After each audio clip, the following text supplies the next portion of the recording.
Hey guys, tonight we slip into a misty fjord morning where the dew clings thick to your wool cloak and the air smells of pine smoke, salt, and curiously cow breath. You're lying on a bed of hay in a turf-roofed longhouse, your fingers tangled in an itchy fur blanket when the low, nasal bellow of a cow named Thor drags you into the day. That's right, Thor, the god of thunder. Except this Thor is a shaggy, wide-eyed heifer who's very, very enthusiastic about being milked. So before you get comfortable, take a moment to like the video and subscribe, but only if you genuinely enjoy what I do here. And if you're already cozy, let me know in the comments where you're listening from and what time it is. Now, dim the lights, maybe turn on a fan for that soft background hum, and let's ease into tonight's journey together. You trudge out into the courtyard, boots wet with slush. The animals are already awake, and so is Solveig, the chieftain's wife. She waves a horn of meat at you with one hand while the other scratches behind Thor the cow's ears. She kicked a wolf in the face yesterday, Solveig grins. Definitely channeling Mjolnir. You don't have the energy to argue. In this Viking settlement, wedged somewhere between superstition and soggy pastures, everyone's a little too comfortable equating deities with livestock. It started small. A black and white calf born during a thunderstorm. A piglet that squealed whenever someone spoke Odin's name. But by now, almost every animal in the village carries a divine moniker. And let's be honest, there's something faintly ridiculous about watching a man try to bargain with a sheep named Balder. Still, it's not all silliness. Naming animals after gods carries weight here. You're told that in times of famine, invoking a deity's name even as a joke could be seen as both a prayer and a gamble. We name them so they listen, the old herder mutters, gesturing skyward, even if it's through a cow's nose. The settlement itself is a bustle of activity. Smoke curls from thatched chimneys. Fish dry on racks near the sea. And in the center of it all stands the temple longhouse, where actual wooden idols of the gods receive offerings. Bread, bones, sometimes a polished shell or two. These gods coexist, somehow, with their mooing, oinking, clucking namesakes wandering freely through the mud. But there's tension in the wind, and not just the usual kind that comes from shared buckets and overcooked eel stew. There's a quiet worry that grows each time God misbehaves. Take Thor the heifer. Yes, she kicked a wolf. But she also knocked over the mead barrel. Twice. And there was that one time she chased 3 children into a goose pond during solstice. She has thunder in her soul, Solveig insists. But you suspect she just needs less grain. The real trouble began last winter. A goat named Loki, you can see where this is going, escaped during a storm and took out half the roof of the smokehouse with his horns. You helped drag him back, your arm nearly dislocated, as a priest from across the bay whispered that perhaps calling a chaos god into the body of a goat wasn't the most prudent decision. Historians still argue whether this priest, likely part of the Christian missions that had begun reaching the northern coasts, was exaggerating the goat's behavior to undermine pagan beliefs, or if Loki the goat really did have a taste for structural sabotage. But naming animals after gods isn't limited to accidents and giggles. There's a spiritual edge to it. You see mothers whispering prayers over a piglet named Idun, hoping for health. Old warriors, missing eyes or teeth, offering thanks to a mangy ox called Odin. It's not reverence. It's partnership, as though the gods aren't distant celestial beings, but co-workers with hooves. There's even a fringe belief laughed at by most, but muttered in the dark, that if you treat a god-named animal well enough, they'll repay you. That Odin the ox might guide your dreams. That Freya the calf could keep your daughter from sickness. It's folk theology at its weirdest, tangled with everyday mud and manure. But here's the thing you can't shake. No one ever renames an animal once it's chosen. Not even after disaster. Not even after what happened to little Hildur. You remember that too clearly. The girl fed her chicken every morning, a clumsy hen named Scotty. Then one day, the chicken vanished. Next morning, Hildur's ankle snapped while she played. Scotty took the pain. Her mother insisted. That's how she loves. You didn't say anything, but you remember the fox tracks. And the feathers. A chill had nothing to do with weather. Still, you play along. What else can you do? You feed Thor the cow. You pet Heimdall the cat. You avoid Loki the goat entirely. And when someone asks if you've considered naming your own calf after Tyr, you just nod and mutter something about waiting for a sign. It's safer that way. Besides, there's something oddly comforting about the system, flawed as it is. When everything's wet, cold, and vaguely cursed, it helps to believe your livestock might be secretly divine. That when the cows low or the pigs grunt, it's more than just hunger. It's a message, maybe a warning, maybe a promise, probably just gas. Still, the story's only getting started, and your boots are already sinking deeper into the muck. You're ankle deep in wet ash from yesterday's fire when the longhouse roof gives a slow groan above your head. The smokehouse has been patched again badly. Wooden planks, damp wool, and wishful thinking hold it together, but everyone pretends not to notice the breeze whistling through the seams. More pressing is the fact that Loki the goat, not the god, is glaring at you from a cart, chewing absently on someone's tunic. Someone's still wearing that tunic. It's getting out of hand. A naming trend was amusing once, maybe even poetic. A way for this wind-chafed little community to blend the sacred with the domestic. A soft joke in hard times. But lately, it's starting to feel like the animals have read their own press. There's a sheep named Frigg who's developed a habit of perching on the chieftain's porch like some bearded gargoyle, staring at anyone who passes with unblinking judgment. A rooster named Baldur crows exclusively at moonrise now, which might be charming if he didn't do it right outside your window. And then there's the calf dubbed Sif, who's taken to headbutting anyone wearing yellow. No one knows why. Maybe she's jealous. But the real disaster was the fire. It happened at the spring festival. A clumsy, chaotic affair of mead, dancing, and more roasted seal than anyone ever needed. Villagers brought out their god-named animals like trophies, parading them around the central fire. Odin the ox wore bells. Freya the calf had woven flowers around her horns. Thor the heifer attempted to charge the maypole again. And then there was Loki the goat.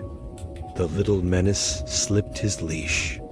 No one saw how he did it. One moment he was tied to a barrel, chewing serenely on birch bark, and the next he was airborne bounding into the pyre like a hairy meteor. Sparks flew. Panic followed. Within minutes, a corner of the temple roof caught fire.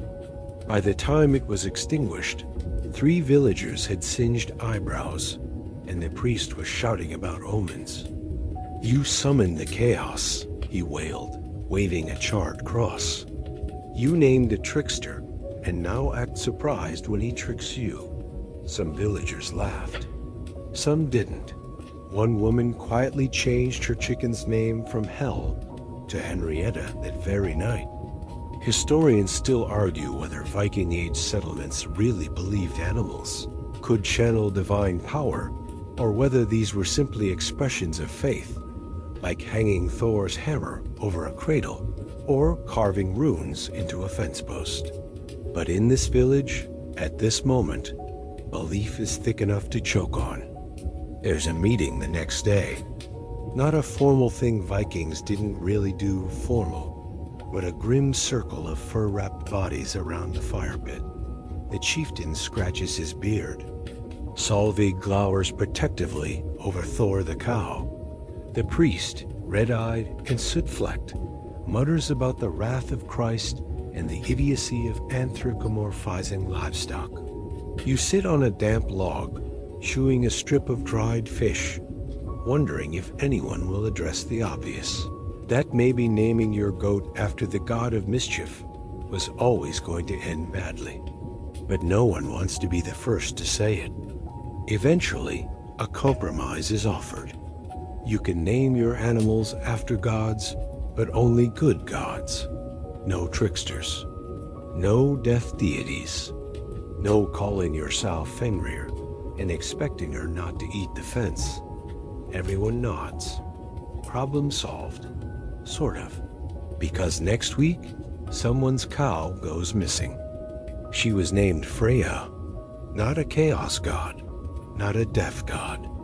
Just good old fertility, beauty, and the occasional battlefield. They find her 3 days later limping, eyes wide, with a gash on her side that looks suspiciously like a blade mark. No one wants to admit it, but whispers spread fast. Someone took her, Solveig says quietly one morning as you help her grind barley. They were afraid, thought she was cursed. You glance out the window. Freya the cow lies in the pasture, chewing cud like nothing happened, but there's a wariness in her eyes now. A knowing. The problem isn't the gods. The problem is people. People get scared. People shift blame. And when your gods look like animals, they're awfully easy to hurt. Soon, everyone's on edge. A goat trips and breaks its leg must be punishment. A sow dies in childbirth must be a sign. The village blacksmith insists his rooster sneered at him. It didn't. It just had a weird beak. But fear doesn't need facts. It just needs firewood and a match. And through it all, the animals just watch, blinking, chewing, squawking. Oblivious or perhaps indifferent. Or if you believe Solveig, watching with divine judgment. She still insists Thor the cow protected her from a bear last autumn. She stomped like thunder, Solveig claims, and the beast fled. You point out that the bear was probably already frightened by the shouting, the torches, the throwing of soup bowls. Solveig just smiles. Of course, but Thor led it. You don't argue anymore. You just stir the porridge. There's a quiet you can feel in your bones, like the village is holding its breath. And every time an animal misbehaves, a kick, a growl, a runaway moment eyes glance skyward. Are the gods angry? Or just hungry? You begin to wonder what happens if one of the god animals dies. Not naturally violently. Would the gods take offense? Or was it simply the vessel that failed? You think these things as Baldur the rooster screams at the moon again, and Loki the goat gnaws on the priest's fence. And somewhere in the distance, you swear you hear Odin the ox muttering in his sleep. Maybe it's wind. Maybe not. You wake before dawn to the sound of sobbing. Not loud, not dramatic, just a quiet rhythmic weeping coming from near the cowshed. At first, you think it's one of the calves lowing, but as you shuffle into your boots and stumble outside, you see it's Runa, the baker's daughter, kneeling beside a heifer. She's rocking slightly, her hand pressed to the cow's flank, which shines dark with something thick and wet. You step closer. It's not dew. It's not mud. It's blood. The heifer's name was Freya, not the one that limped back last week. This is a different Freya. Apparently, the name's grown popular. Or contagious. Runa looks up, eyes red and unfocused. She stopped giving milk, she whispers, and then she bled from the udder, like she was cursed. You try to help, but there's nothing to be done. The cow is still breathing, just barely, but her gaze is unfixed. You stay there with Runa until sunrise, hands sticky with fate. Later, as the village gathers, the story spirals. No one says the word omen, but they all think it. Someone mutters that too many cows have been named Freya. Someone else wonders if the real goddess is offended, jealous, even. She doesn't want to share her name, Solveig says, clutching Thor the cow like a shield. It dilutes her power. The priest, of course, is thrilled. Your idols are bleeding, he shouts, practically vibrating with sanctimonious joy. This is the punishment of false gods. But even he doesn't step too close to the cowshed. Historians still debate whether Vikings actually assigned spiritual significance to livestock events, or if this kind of thing is the romantic exaggeration of later sagas. But here, now, it feels real. You hear people whispering about the sacrifice of Freya, as though it were some deliberate act. The line between cow and deity has completely melted. There's even talk of a ritual to cleanse the herd, they say, to honor the offended goddess. You suggest maybe just stop naming cows after gods entirely, but your voice is ignored beneath the rising chatter. Then the fringe starts to bloom. A group of older villagers, mostly women, mostly quiet, begin treating the sick heifer like a temple statue. They leave offerings beside her, bits of bread, a carved comb, a silver earring. One woman cuts off a lock of her own hair and tucks it under the cow's tongue. You watch this unfold, equal parts fascinated and exhausted. The cow is still alive, though barely. Its breath comes in short, wheezing pulses. No one calls for a vet, because there are no vets. There's only belief. And maybe a knife. Someone starts praying, not to Odin or Thor, not even to Freya, just to her the cow. They call her she of the crimson milk. You try not to laugh. You really try. But it escapes, a single snort. The glares you receive could peel bark. The priest tries to intervene. He brings holy water, or rather rainwater he's blessed himself, and sprinkles it near the animal. She lurches, snorts, and collapses fully onto her side, dead. The silence that follows is thick and strange. Then Solveig claps once, loudly. She has passed, she declares, eyes wide and shining. Her spirit returns to the goddess. Everyone begins nodding like this is completely normal. You're standing in a cowshed watching people canonize a dairy cow, and no one's blinking. By nightfall, a small wooden marker has been staked in the pasture. It reads, Freya's vessel. She gave what was asked. The whole village is tense now, even the animals. Odin the ox has taken to staring at walls. Heimdall the cat has vanished. And Thor the original cow stopped eating for 2 days. Solveig calls it mourning. You call it indigestion. But still, you begin noticing other oddities, more shrines.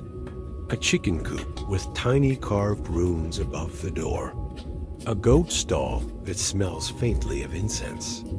It's not just naming anymore. It's full-on veneration. Someone ties a tiny hammer pendant around a piglet's neck. And then there's the dream. You see Freya, not the goddess, not the cow, but something in between. She's standing in the field, human-shaped but wrong. Her eyes are large and glassy, her hair made of straw, her voice the low hum of mooing wind.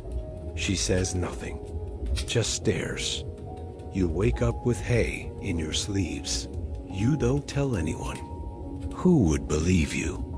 The village grows quieter in the following days. Even the children seem subdued. A nervous reverence hangs over everything, like the air before a storm. People still name animals after gods, but now it feels like a dare, like lighting a match near dry thatch. And some begin whispering about changing their animals' names, but they never do. Too late, they say. She's already listening. One evening, you find Runa back at the shrine. She's bringing wildflowers now. It's the least I can do, she says. Freya bled so my sister might live. Your brow furrows. Your sister's alive because of the cow? Runa nods. She had the same sickness. Woke up better the morning Freya died. That's not a coincidence. That's mercy. You stare at the wooden marker. The sky turns the color of old milk. The fields rustle like something breathing. And somewhere, you hear a cow lowing. But none are in sight. You begin to wonder what other offerings will be asked, and whether the gods, or whatever now walks among the livestock, ever really wanted to be named at all. The trial isn't your idea. Let's get that clear. You just came to return a borrowed cloak, not stand witness while half the village decides whether a cow committed blasphemy. You're ushered into the longhouse before you can protest, where benches have been pulled into a tight circle around a confused-looking heifer named Skuld. Her only crime, from what you can gather, is mooing during a funeral. Now, to be fair, it was a very solemn funeral. A warrior had died from a spear wound that may or may not have been his own fault, depending on which mead-drenched version of the story you listen to. The ceremony was halfway through when Skuld, who had been tethered a little too close to the firewood pile, let out a loud, echoing moo 3 times, like a bell toll. Some took it as a blessing. Others called it mockery. The priest, unsurprisingly, accused the entire village of spiritual decay and demanded the cow be judged for sacrilege. Which brings us here. Skuld blinks slowly as the priest lectures her with all the vigor of someone who's forgotten she's not actually divine. He throws in phrases like pagan madness, and the beast mocks the sanctity of death, while the chieftain rubs his temples and mutters something about needing more beer. Solvik, of course, defends the cow.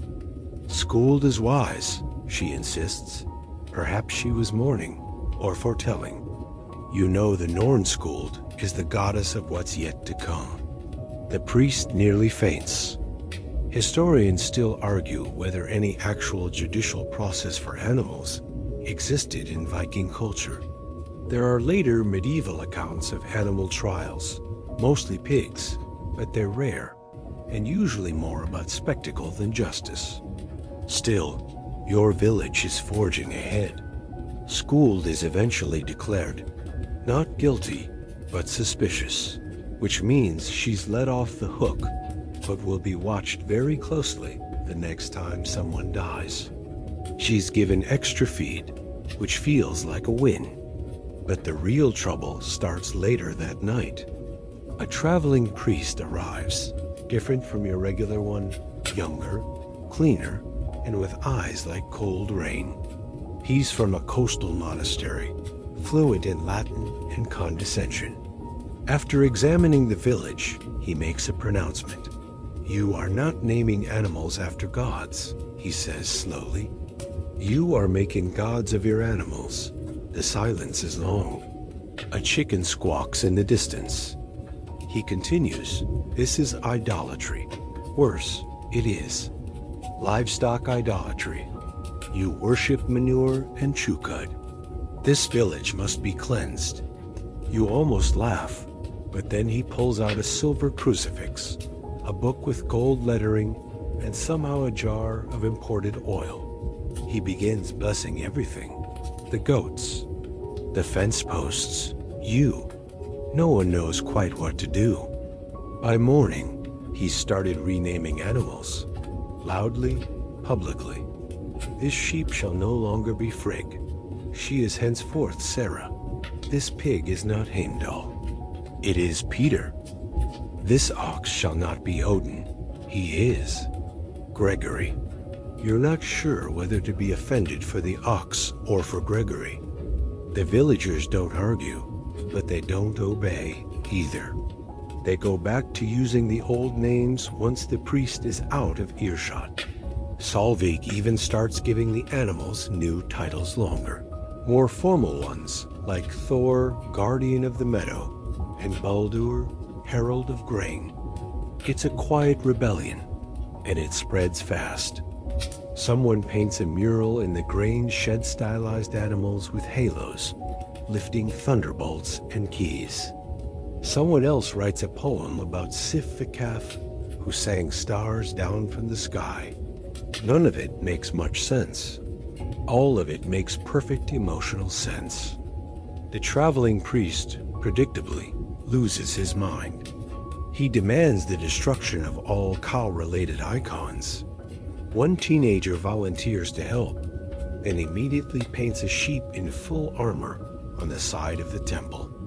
By week's end, the priest is escorted to the edge of the fjord and sent off in a boat with enough dried fish to bless a larger village. You're told the parting was peaceful. You're also told his boat mysteriously sprang a leak. Either way, he's gone. And the village, weirdly, feels stronger than ever.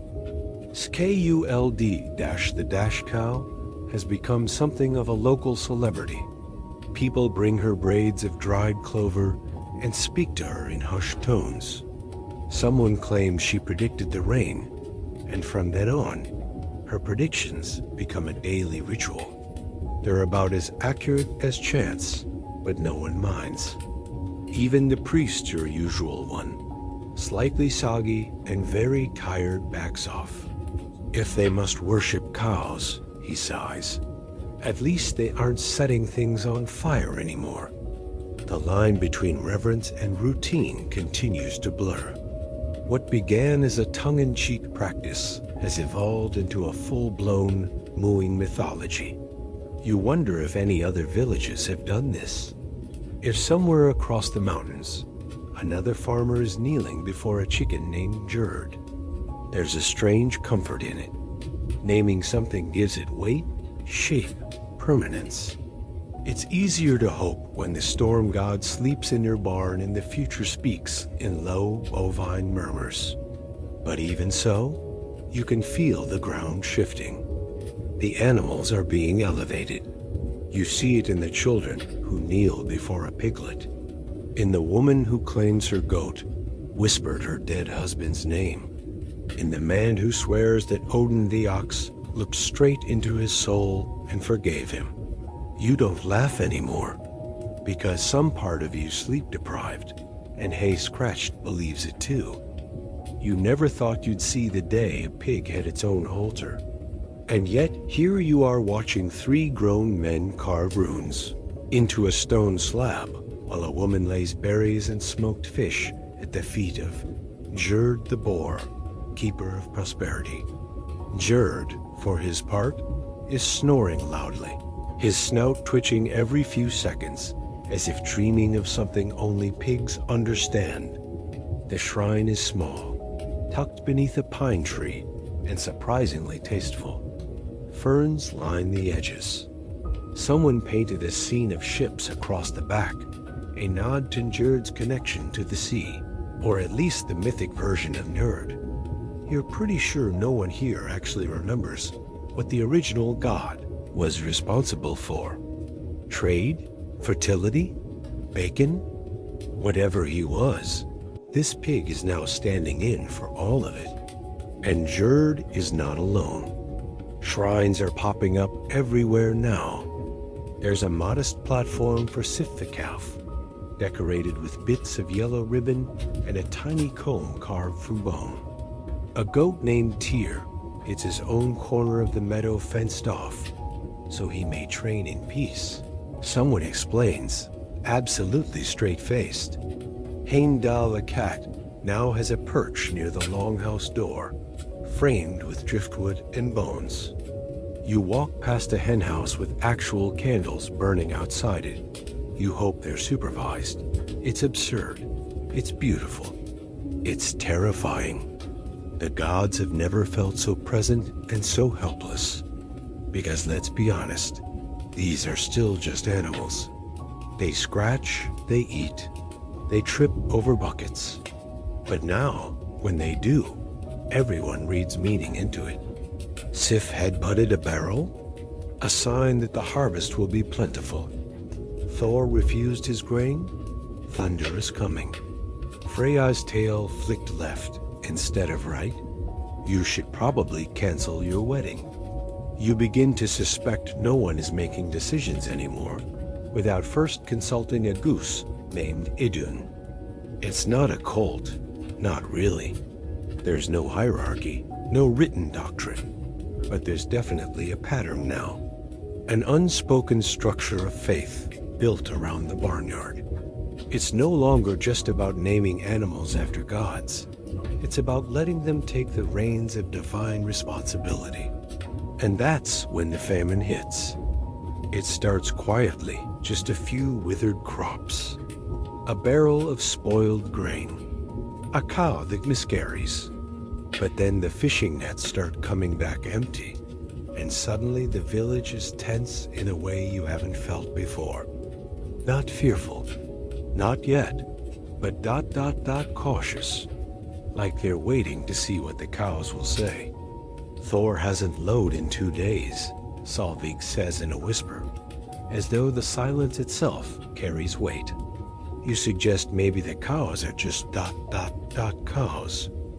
She looks at you like you've spoken actual heresy. He's meditating. Rations are cut, fires burn lower. Even the animals are affected thinner, restless, confused by the sudden shift in routine. People still bring offerings to their animal altars, but the gifts are fewer now. No berries, no honey, just rocks and promises. And then Gerd the boar dies. No warning, no illness. Just a squeal, a shudder, and silence. It sends the village into a spiral. He sacrificed himself, someone mutters. No, we failed him, says another. The priest insists it's a punishment, either from the Christian god for idol worship, or from Gerd himself for unworthy tributes. He doesn't seem too concerned with the contradiction. But one thing becomes very, very clear. The village needs to act. They need to fix this. And that means ritual. Big, dramatic, famine-ending ritual. Someone proposes a feast. You raise an eyebrow. But we have no food. They clarify. A symbolic feast. One in which they honor the gods, the animal gods, and ask for mercy. Not by killing them. Heavens, no. That would be madness. No, this will be a tribute of song, dance, and carefully measured oatcakes. A sort of divine dinner party. The problem, of course, is that the animals do not understand dinner parties. The feast is held on a cold morning. Shrines are decorated. Cloaks are brushed. Someone even produces a harp. But the cows are unimpressed. One eats a garland. Another knocks over a sacred bowl of mead. A pig pees on a votive candle. Still, people try. They chant. They dance. They plead for rain. And then, right in the middle of the ceremony, Odin the ox drops a steaming pile of dough in front of the altar. Everyone freezes. The silence is painful. Then the chieftain clears his throat. "A sign," he declares. You nod slowly. "Of fertility?" He beams. "Exactly."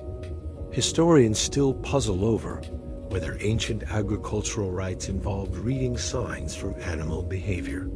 Some think such interpretations were metaphorical. Others think people really did see divine meaning in the everyday. Either way, Odin the ox becomes a sort of prophet after that. But the famine doesn't end, which brings up an uncomfortable truth no one wants to say out loud. Maybe the gods, weatherman, myth or Mu, aren't listening. Or worse, maybe they are, and they're just not impressed. You lie awake that night, listening to the wind and the distant lowing of cattle. You think about the shrines, the ribbons, the desperate prayers spoken over goat stalls. You think about how far this village has wandered from its old rites, and how deep into absurdity it's sunk. But more than that, you think about belief, how people build it, how they feed it, how they wear it like a cloak that's getting thinner by the day. And in the dark, you begin to wonder what the animals think of all this. If they know, if they feel the pressure, if they dream of stars and shrines and thunder. You doubt it. But then again, Thor the cow did kick over the priest's basin last week. Maybe she is listening. The morning starts with fog, so thick it presses against your skin like wet wool. It's the kind of quiet that feels staged. The birds aren't chirping. The wind isn't moving. Even the cows seem to be holding their breath. You walk into the village square, and everyone is already gathered silent, solemn, wrapped in cloaks despite the summer air. At the center stands Odin the ox, tethered loosely to the main pole, chewing hay like none of this matters. His horns are freshly scrubbed. Someone's braided his tail. You already know what's about to happen. You've known since Njord died, since the shrines multiplied, since the rains refused to come. And now, it's here. The moment when reverence meets desperation. When naming an animal after a god turns from worship to wager. They're going to sacrifice him. It's not spoken out loud. No one announces it. But the tools are here. The knife, the bowl, the old stone that hasn't been used since the last great frost. It's ceremonial, they say symbolic. A return to the old ways. But you can feel the unease in the air. Odin doesn't seem afraid. He looks at you, really looks. Eyes calm, deep, like he's known this was coming since the day someone tied that name around his neck, like a noose made of belief. Solveig steps forward. She's holding a bowl of grain and murmuring words you don't recognize. Not Old Norse, not Latin, just syllables, slow and rhythmic, like lullabies whispered by people who can't quite remember the words. The priest doesn't protest. He's here, hands folded, eyes closed. Whether he's praying to his god or just hoping no one notices him, you can't tell. A child begins to cry. Her mother hushes her. Then the knife is drawn.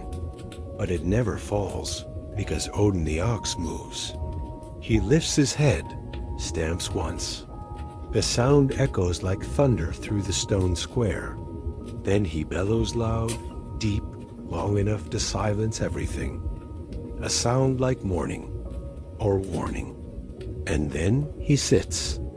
Right there, in the center, beneath the pole and sky, Odin folds his legs beneath him and lowers himself to the earth. The moment is broken. No one knows what to do. Is ... a sign? Someone whispers. It must be. He refuses the sacrifice. No, he offers himself. No, he's tired. Historians still argue over the role of omens in Norse sacrificial rites. Some sagas describe animals whose behavior determined the favor of the gods. Others say it was all performance a way to keep control in uncertain times. But here, now, this village can't agree on what they've seen. Salvig drops the knife. The chieftain exhales. "We cannot kill him," he says finally. "He's made his choice." You're not sure what choice that is. But the relief in the crowd is immediate, even if no one says it. Odin the ox is led away, slowly, his hooves soft against the stone. He disappears into the fog, like a myth returning to its own story. The famine doesn't break, not right away, but something shifts. That afternoon, rain falls, a brief, stubborn drizzle that soaks the thatched roofs and stirs steam from the warm earth. It's not enough to save the crops, but it's enough to believe in again.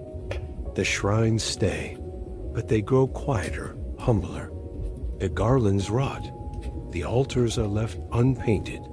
People still name their animals after gods, but now they do it with a touch of irony, a wink, a muttered apology.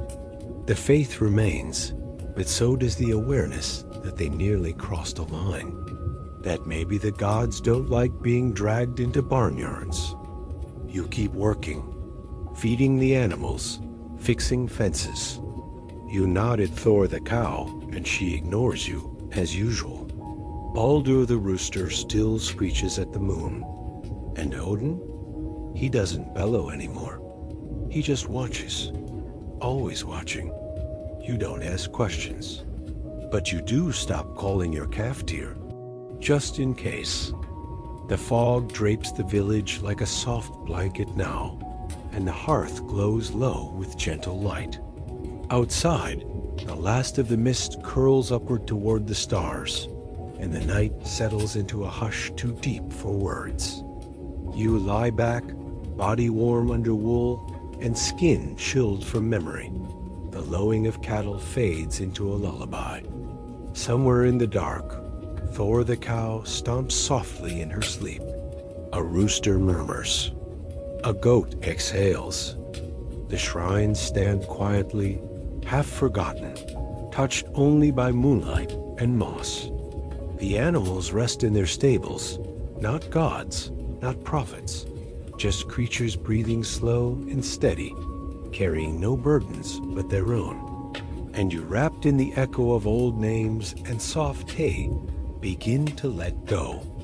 Let go of the worry, the weight of belief, the ache of unanswered prayers.